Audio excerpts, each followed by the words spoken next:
Kasama rin pala si Armando Jr. Good morning po sa inyong lahat. Morning.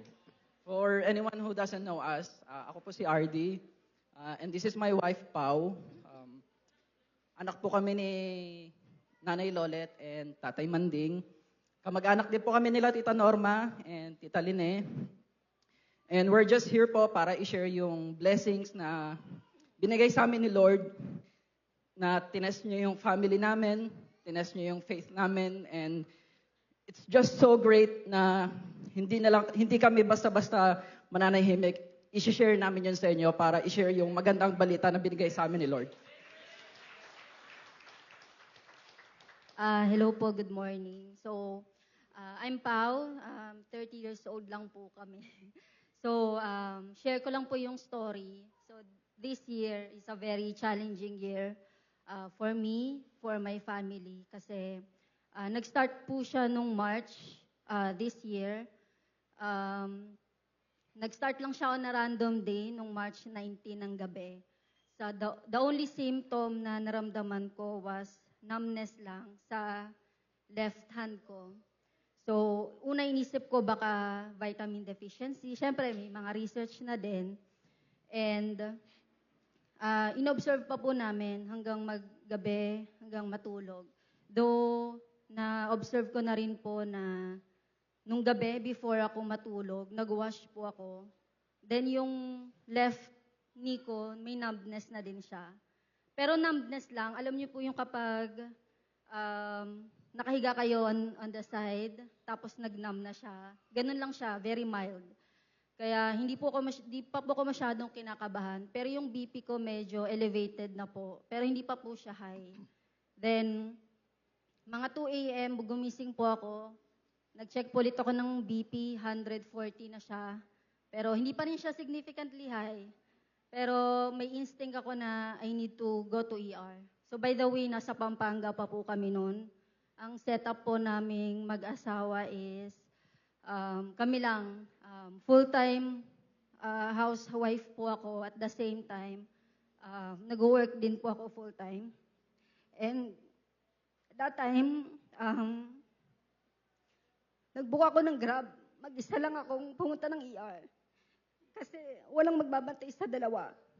Kasi ayoko silang maghintay sa ER. Kasi nga po, baka makakuha pa ng virus. And then, nasa mild case pa lang po ko nung una. So, interview, normal yung urinalysis, blood test. And then, hesitant pa po yung doctor na ipa-CT scan ako. Sabi niya, if normal yung CT scan, hindi mako-cover ng HMO. So, willing po ba ako? Sabi ko, Doc, sige po gawin niyo lahat. Makita lang kung bakit. So, after CT scan, bumalik po ako sa mild case area ng ER. Maya-maya dumating na po yung mga nurses, staff. Lahat sila pumunta na sa harapan ko. And, sorry kasi, dinala na po ako sa critical case area. Ayaw nila sabihin sa akin kung ano yon. Basta ang sabihin lang nila, I need a guardian. Kasi mag-isa lang po ako. So, nagbakawa po ako sa nurse. Sabi ko, sabihin niyo na po ma'am kung ano po yung nakita para may idea ko. That's the time na sinabi niya sa akin na may brain bleed daw po ako sa CT scan. And standard procedure is ICU. So, tinawagan ko po yung asawa ko. And then, tinawagan po ng asawa ko sila, nanay, sa Bulacan, para pumunta po doon, para may magbantay sa mga bata. Umiyak po ako noon saglit.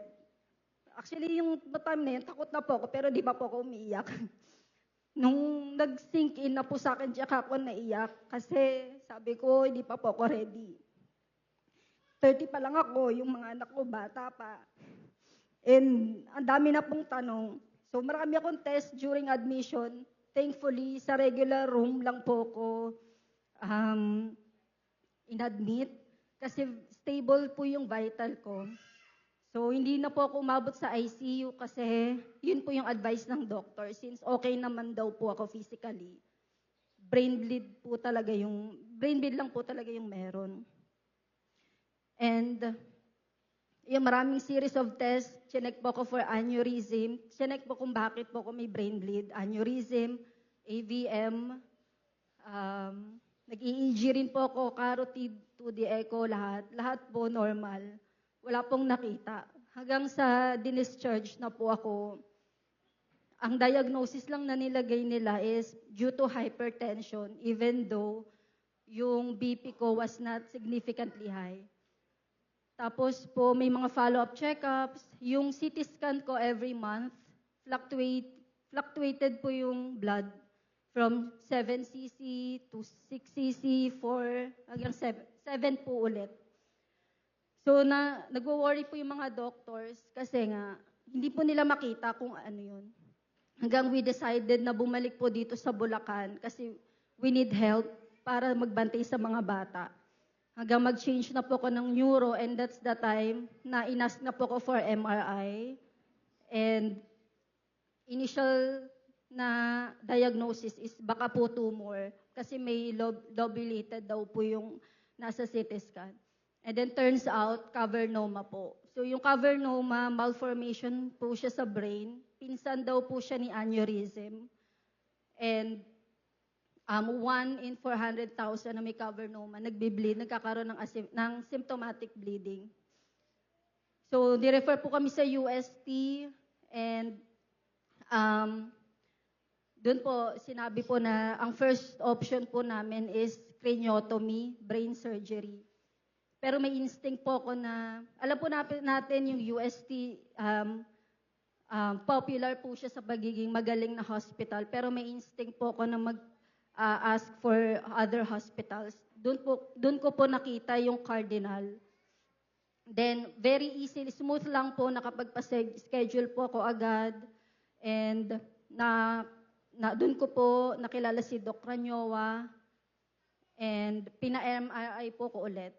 Though feasible po yung location ko, medyo hesitant po siya. So, nagpa-MRI po ko ulit. On my second MRI, lumiit na po yung nasa image.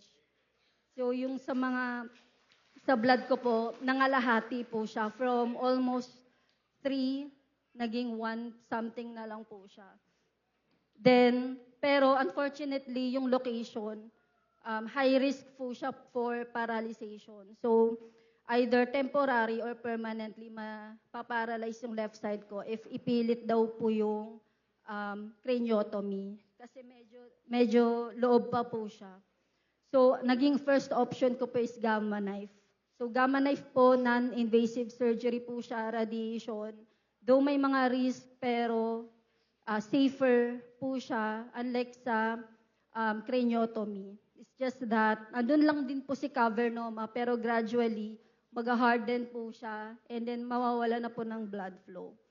So, last Friday, nakapag-gamma knife na po kami. Medyo may konting, nung una, nahilo po ako, hindi makahinga. Sabi daw po, nagkaroon po ako ng panic attack, kinabahan daw po ako.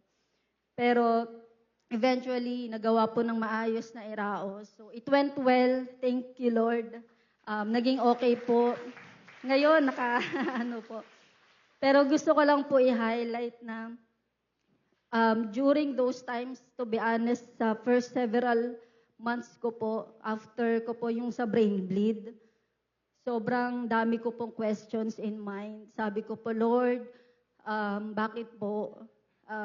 Di naman po kami masamang tao. Wala naman po kaming tinatapakan. Kasi akala ko kasi pinaparusahan ako.